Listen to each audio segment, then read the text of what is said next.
The Middle East, a region synonymous with volatility, is once again teetering on the brink of a significant upheaval.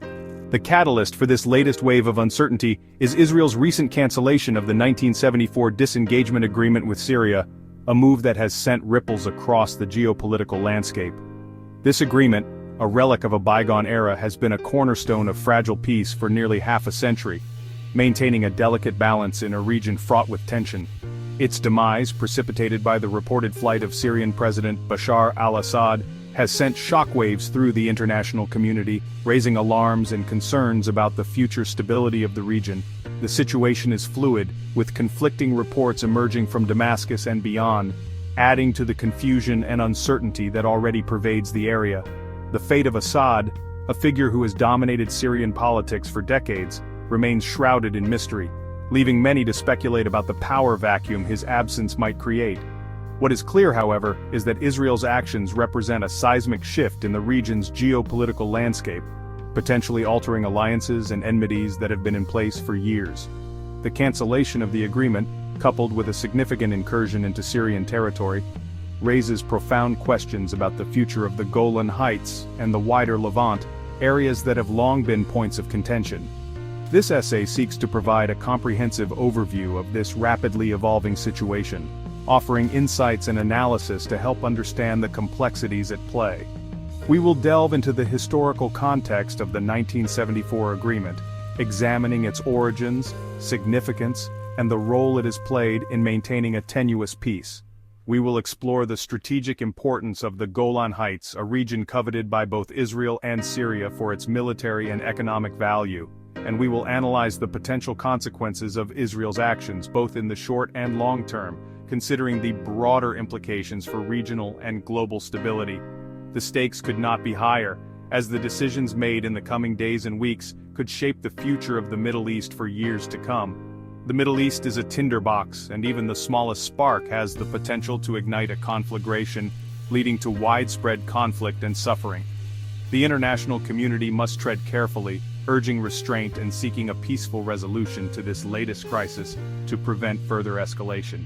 The alternative, a descent into chaos and bloodshed, is too terrible to contemplate and would have devastating consequences for millions of people. To understand the current crisis, we must first journey back to 1973, a year that would forever alter the course of Middle Eastern history, and the cataclysmic events of the Yom Kippur War, a conflict that would leave an indelible mark on the region.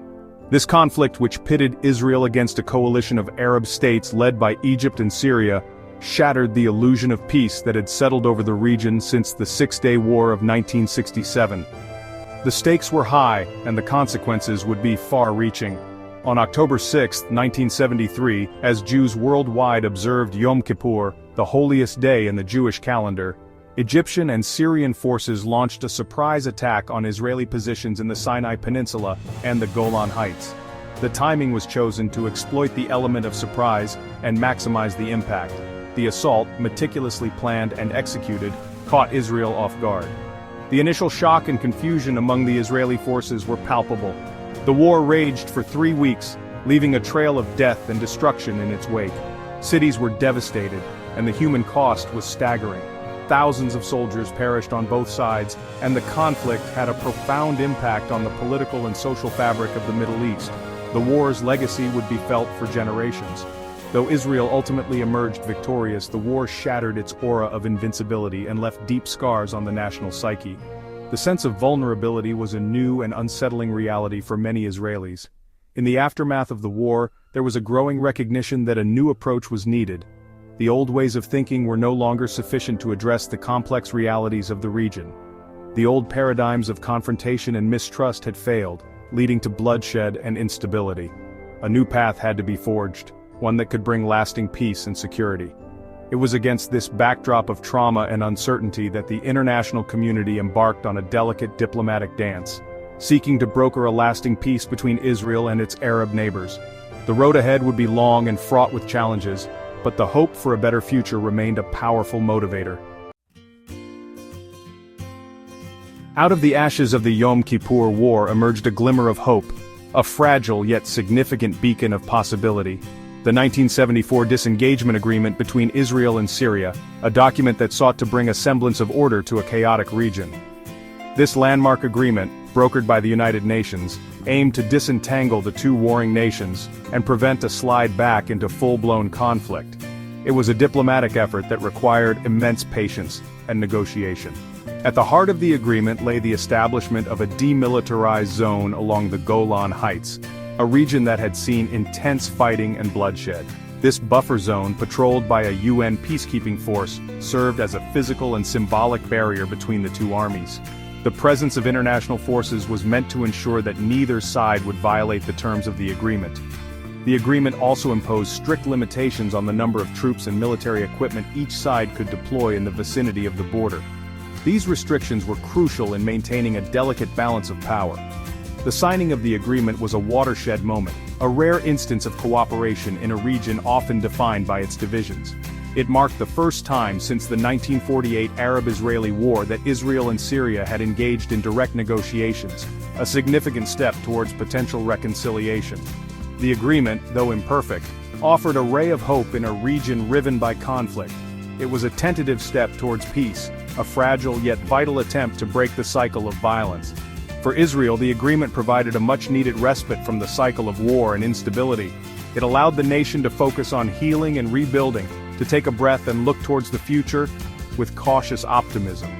It allowed the nation to lick its wounds and rebuild after the trauma of the Yom Kippur War. The scars of conflict were deep, but the agreement offered a chance to begin the process of recovery. For Syria, the agreement offered an opportunity to regroup and consolidate its position. It was a chance to stabilize and strengthen, to reassess and plan for the future. The 1974 Disengagement Agreement was never intended to be a permanent solution. It was a temporary measure, a stepping stone towards a more comprehensive peace treaty that both sides hoped to achieve. Rather, it was envisioned as a stepping stone towards a more comprehensive peace treaty. The ultimate goal was a lasting peace, a dream that seemed tantalizingly close yet frustratingly out of reach. However, despite numerous attempts over the decades, a lasting peace between Israel and Syria remained elusive. The road to peace was fraught with obstacles, and the initial optimism gradually gave way to a more sobering reality. The agreement, once hailed as a diplomatic triumph, became a relic of a bygone era, its provisions increasingly strained by the passage of time and the shifting sands of Middle Eastern politics. Yet it remains a testament to the enduring hope for peace in a troubled region. At the heart of the Israeli-Syrian conflict lies a sliver of land known as the Golan Heights. This strategic plateau overlooking northern Israel, southern Syria, and southwestern Lebanon has been a bone of contention for decades. For Israel, the Golan Heights represents more than just a piece of territory. It is a vital strategic asset, providing a natural buffer against attack from its northern neighbors. The elevated terrain offers unparalleled views of the surrounding countryside, allowing Israel to monitor enemy movements and deter potential aggression. Furthermore, the Golan Heights are a crucial source of water for Israel. The region's abundant rainfall feeds into the Jordan River, which provides a significant portion of Israel's water supply. Control of the Golan Heights, therefore, is seen as essential for Israel's national security and economic well-being. For Syria, the loss of the Golan Heights in 1967 was a national humiliation. The Assad regime in particular has staked its legitimacy on reclaiming this lost territory. The Golan Heights represent more than just a strategic asset for Syria. They are a symbol of national pride and a rallying cry for those who seek to challenge Israel's regional dominance. Now let's dive into how the status quo is being upended. In this ever-changing landscape, it's crucial to understand the dynamics at play. The traditional norms are being challenged, and new paradigms are emerging. This shift is not just a fleeting trend, but a significant transformation that will shape the future. So as we navigate this evolving environment, let's stay informed and adaptable. Remember, change is the only constant, and embracing it is the key to thriving in this new era. Could this be a turning point? The situation remains fluid, with each side weighing their next moves carefully. The world watches closely, hoping for a resolution but preparing for the worst. The cancellation of peace talks has led to heightened tensions. Incursions have been reported along the border, with both sides accusing each other of violations. The fragile ceasefire seems to be on the brink of collapse. International condemnation has been swift. Leaders from around the globe are calling for restraint and dialogue, yet uncertainty looms large. What will the next steps be? Can diplomacy still prevail? As we enter a new era of uncertainty, the stakes have never been higher. The path forward is unclear, and the risk of escalation is real. The hope for peace remains, but the reality on the ground tells a different story.